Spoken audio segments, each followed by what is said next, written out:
अलिबाग मध्ये सुट्टी एन्जॉय करायला येणारा प्रत्येक टुरिस्ट हा टेस्टी खाण्यासोबतच आरामदायी आणि स्पेशियस राहण्याच्याही शोधात असतो आणि इथे आल्यानंतर त्याचा हाच शोध संपतो कसा तेच आपण आज या एपिसोड मध्ये बघणार आहोत। या माझ्यासोबत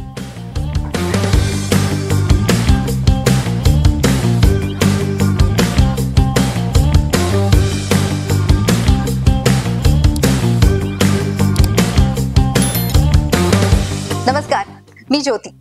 हॉलिडेज इन अलिबाग या आमच्या स्पेशल सिरीजला तुम्ही जो काही उत्स्फूर्त प्रतिसाद देताय त्याबद्दल मनापासून आभार। आज आपण जो स्टे ऑप्शन एक्सप्लोर करणार आहोत तो अगदी अलिबागच्या प्रवेशद्वारावरच आहे। अलिबाग मध्ये एंटर केल्यानंतर पहिला स्टॉप लागतो तो म्हणजे गोंधळपाडा। तिथेच डाव्या हाताला सरखेल कान्होजी राजे आंग्रेंचा पूर्णाकृती पुतळा आहे जो या ऐतिहासिक भूमीची साक्ष पटवून देतो। तिथूनच डाव्या बाजूला अगदी 2 मिनिटांच्या अंतरावर आहे maple ivy.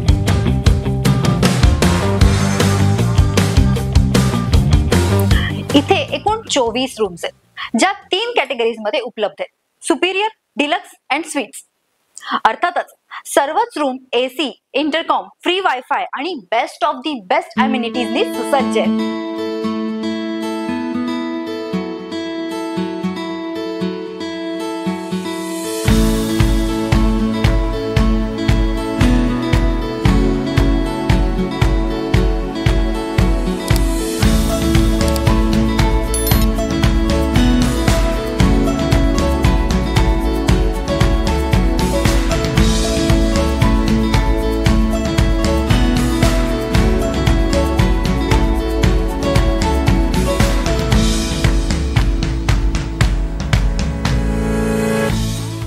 In house swimming पूल हे मॅपल आयव्हीचं वैशिष्ट्य आहे। पण स्विमिंग करून, कॅरम खेळून तुम्ही जर बोर झालात तर मस्त असं चीज टोस्ट, गरमागरम पकोडे किंवा एखादं छानसं ड्रिंक घेऊन तुम्ही या पूल एरियामध्ये चिल करू शकता।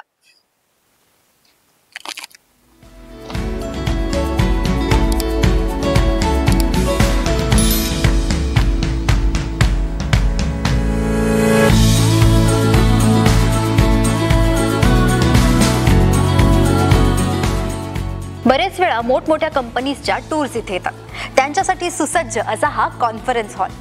जवळजवळ 100 लोकांची आसन व्यवस्था असलेल्या या हॉलमध्ये माईक, स्पीकर सोबतच प्रेझेंटेशनसाठी प्रोजेक्टरची सुद्धा व्यवस्था केलेली आहे। एखाद्या छोटेखानी पार्टीसाठी, गेट टुगेदरसाठी, मुंजीसाठी सुद्धा तुम्ही याचा नक्कीच विचार करू शकता।